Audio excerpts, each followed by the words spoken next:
A McLaren Senna GTR. Wow, just look at this car. So this is the racing version of the Senna, but I think it's been converted for road use. That's why it has this license plate on it, and it's much wider than the standard Senna. In fact, I'll show you the Senna as well. So let's see. There's so many different design elements here. The headlights and the DRLs are the same, but underneath it, you still get the flaps, and then there's so many extra wings that have been added to it. The front splitter is completely different, and these dive planes are also very prominent in the design. You also get very nice livery on it in different colors, and I've seen one in black and orange. It looked incredible. So all the air that goes into the front basically comes out through this massive vent in the bonnet, and you also get the extra, you know, larger air curtains on the side. These of course are there to channel air away from the car, keep the car more aerodynamic. You have fenders with louvers on them, and you also have these exposed fenders to channel air away from the front wheels. Now on the doors you have these windows, and these are there to help the driver to see the corners when cornering.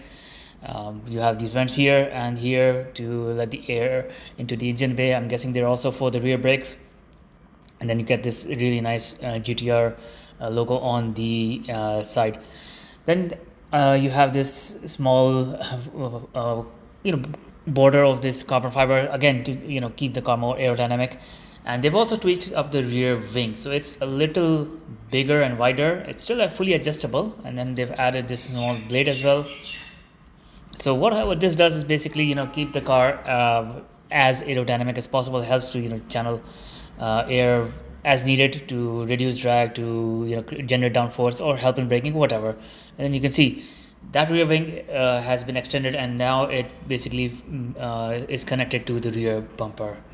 So this car is much longer, much wider now. Not to say that the Senna wasn't a big car. Now the rear end is pretty much fully exposed, and that's to let the hot air out. And then you can see this small horizontal line is the tail light. So you have the new exhaust system as well, which is a little different from the Senna exhaust. Redesigned diffuser, which is much more prominent here. So yeah, overall the whole car's carbon fiber, aerodynamics are completely different. Engine is the same. It's a 4-liter twin turbo V8 engine, which now makes 825 horsepower. So add that with all the weight savings, that is going to make a big difference. Now instead of windows, you have these sliding windows on the window, and you have this racing steering wheel. The interior has been further stripped of everything, and you can see the bucket seats there. The McLaren Senna has very uncomfortable bucket seats, obvious reasons, but I'm sure this one is also even more uncomfortable.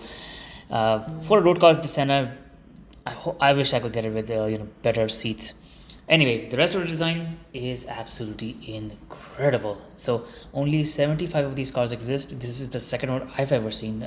Completely unexpected. I did not expect to see a Senna GTR at this event, but here it is.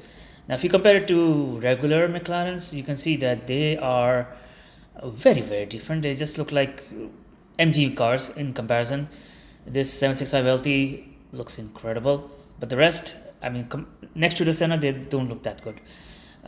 Here's the 750S. Then you have the Artura in blue and orange, and at the back you have another, I think, 765LT.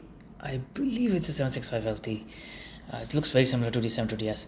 And Aston Martin V12 Speedster is also here, one of 88 cars. So yes, this stand here is absolutely incredible because of this Senna GTR. So if you want to check out more interesting videos of McLarens, just head down to the video description. 2-3 months ago I saw an F1 for the first time. I have a video of it as well. You can see the video of the Elva, the Speedtail. I have them all. I've had the pleasure of sitting in them as well. Redhead. Anyway, here is a McLaren Senna. Now the Senna is very unusual because of its aerodynamic design, but compared to this GTR, it looks very tame. Yeah, you can see the rear wing is a little less aggressive. It's not connected to the rear bumper, and you can see the taillights are also active, so it's very different. Next to it you have a Bugatti Chiron, which is also blue in color. It looks really nice. But the reason I'm here is because, well, since I'm here, I'll just show you what else is in this event. So you have a new CC850, one of the first in the UAE, and the Yesco Attack, and a Yesco Absolute in exposed carbon fiber. So I have videos of all of these cars separately. You can check them out on my channel. And for McLaren videos, you just have to go to the videos description. So let me know what do you think about the McLaren Senna GTR, because it is absolutely insane to see it on road. And then you have this SF90 Spider here as well. So pretty cool day for spotting out interesting cars.